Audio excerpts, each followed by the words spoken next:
Kembali di Kompas Petang, Saudara. Perwira Polri yang menjadi korban pengeroyokan anggota Ormas tengah menjalani perawatan di Rumah Sakit Polri Kramat Jati, Jakarta Timur. Kondisi AKBP Dermawan Karosekali mengalami trauma di kepala dan mendapat pengawasan dari dokter spesialis. Pihak Rumah Sakit Polri menyebut korban mengalami luka karena pukulan benda tumpul. Saat ini kondisinya membaik dan sudah bisa berkomunikasi. Polisi menetapkan satu tersangka pemukulan kepada perwira polisi saat ricuh demo Ormas di depan gedung DPR Kamis kemarin.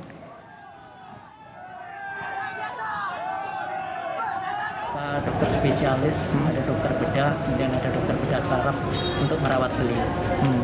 Mudah-mudahan secepatnya bisa membaik. Apakah saat ini sudah bisa berkomunikasi begitu Pak Darmawan sekali? Sudah bisa berkomunikasi. Ya.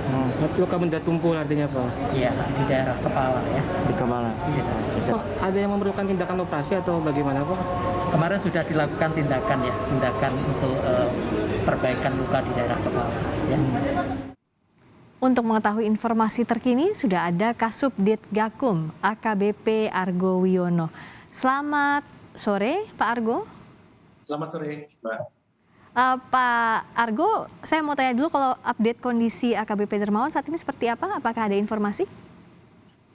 Ya, alhamdulillah. Jadi sampai dengan saat ini ada peningkatan.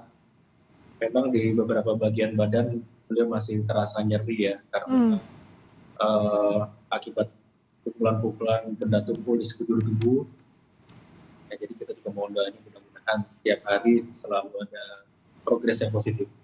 Oke. Pak Argo, waktu kejadian ada di sebelahnya AKBP Dermawan, betul ya? Iya. Kronologinya seperti apa saat itu? Sama-sama pengamanan. Bagaimana kronologinya saat itu, Pak Argo? Ya, jadi waktu itu kita sedang melaksanakan pengamanan, ada Unras penyampaian pendapat dari Ormas Pemuda Pancasila. Sampai dengan pukul 15 memang kondisi kondusif. Ada beberapa kali, 2 kali masa sempat menutup jalan, kemudian kita pikirkan, tapi semua tetap kondusif. Nah, pada saat ketiga itu tiba-tiba terjadilah kerusuhan yang tidak kita inginkan kemarin karena adanya oknum yang memprovokasi. Ya.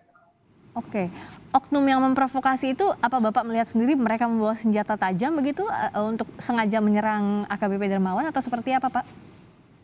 Kalau untuk pastinya saya tidak melihat karena itu jaraknya tertutup karena banyak sekali masanya. Yang pasti ada salah satu yang mengatakan bahwa ada yang dipukul, polisi memukul. Itulah kemudian masa mengejar Pak Karul. Oke, padahal waktu itu AKBP Dermawan tidak memukul duluan massa begitu ya? Iya, tidak ada. Hanya menghalau karena pada saat itu massa ada yang sudah mulai naik pagar ke pembatas ya. Iya. Dan sesuai dengan kewenangan kami ya, kami melaksanakan tugas pengamanan lalu lintas tentunya memang dilarang untuk melakukan penutupan jalan. Sudah ada jelas aturan di Undang-Undang Nomor 38 Tahun 2004 tentang jalan bahwa jalan itu tidak boleh dilakukan penutupan, sehingga kegiatan-kegiatan yang mengakibatkan terganggu fungsi jalan tentunya merupakan suatu bentuk pidana. Nah, itulah polisi memberikan arahan secara persuasif tentunya, tidak ada tindak kekerasan dan tidak ada satupun petugas khususnya lalu lintas yang dibekali dengan senjata api dan memang tidak diperbolehkan untuk menghadapi unjuk rasa. Oke, dari kejadian ada oknum yang memprovokasi sampai terjadi pengeroyokan itu apa begitu cepat Pak sehingga tidak ada yang sempat untuk langsung menarik AKBP Dermawan dari lokasi yang sudah mulai dikejar massa? Ya, ada beberapa petugas, tapi karena tadi jumlah yang terbatas tadi dan masanya memang cukup banyak sekali, jadi kita cuma bisa menghalau, kemudian massa tetap mengejar sehingga AKBP Karo kemudian lari menjauh dan tentunya di situ ada kendaraan sepeda motor, mungkin ojek atau apa itu kemudian menolong dan kemudian Pak Karo pergi meninggalkan lokasi. Oke, pada saat itu kalau dilihat kondisi massa apa sebelumnya masih tertib saja sebelum ada provokasi dari oknum itu Pak Argo? Iya, tertib. Tadi kami sampaikan sudah 1-2 kali ya massa memenuhi jalan, kita himbau dengan baik, kemudian tertib kembali, kemudian 2 kali seperti itu kami himbau untuk jangan sampai memenuhi karena kendaraan kan tidak bisa lewat. Nah, itulah kemudian pada saat kali ketiga terjadi kejadian. Oke. Nah, pada saat itu setelah terjadinya pengeroyokan, apakah aksi unjuk rasa ini masih terus berlanjut atau dihentikan karena ada kekacauan itu, Pak Argo? Ya, kemudian Bapak Kapolres Jakarta Pusat akhirnya menghentikan karena kondisinya sudah tidak kondusif, sehingga saat itu juga unjuk rasanya dibubarkan. Oke. Nah, tadi kan kalau Pak Argo mengatakan bahwa tidak melihat langsung ada yang membawa senjata tajam. Tapi sebenarnya dalam setiap protap terjadinya unjuk rasa itu seperti apa? Apakah memang ada patroli untuk menyisir bawaan demonstran atau seperti apa? Karena kan sulit juga ya kalau dilihat jumlah massa yang langsung mendatangi lokasi seperti itu. Iya, sebetulnya memang sudah ada protap, ada pengecekan, tapi kan untuk pengecekan sendiri kita melaksanakan secara random. Dan sudah ada fungsi-fungsinya, ada fungsi intelijen, ada fungsi reskrim, ada fungsi samapta. Nah, kami fokus dengan fungsi lalu lintas, artinya memang tugasnya untuk melaksanakan pengaturan lalu lintas. Sehingga untuk fungsi tadi mungkin yang mengecek senjata sudah ada bagiannya sendiri. Oke, jadi ditegaskan kembali bahwa kenapa massa tidak boleh memenuhi jalan raya karena memang ada aturannya begitu ya Pak Argo ya? Betul sekali. Nah, kalau dalam kondisi kemarin berkaca dari unjuk rasa yang sudah terjadi sebelumnya, situasi seperti ini memang rentan terjadi atau seperti apa, Pak Argo? Ya kalau rentan terjadi situasional, Mbak ya. Tapi tentunya tadi kalau misalnya massa tersebut dapat diarahkan tertib, seperti pada saat hari itu sebetulnya ada dua agenda. Agenda pertama adalah kegiatan penyampaian pendapat dari kelompok buruh yang ada di Patung Kuda. Kemudian untuk agenda kedua ya tadi kelompok penyampaian pendapat dari Ormas PP yang ada di depan gedung DPR. Nah kemudian untuk yang kelompok buruh tertib sampai dengan selesai. Kemudian tiba-tiba sore itu yang agenda kedua inilah terjadi keributan. Oke. Pada saat itu Pak Dirlantas sempat menegur dengan keras ya, sempat marah di lokasi kepada oknum itu.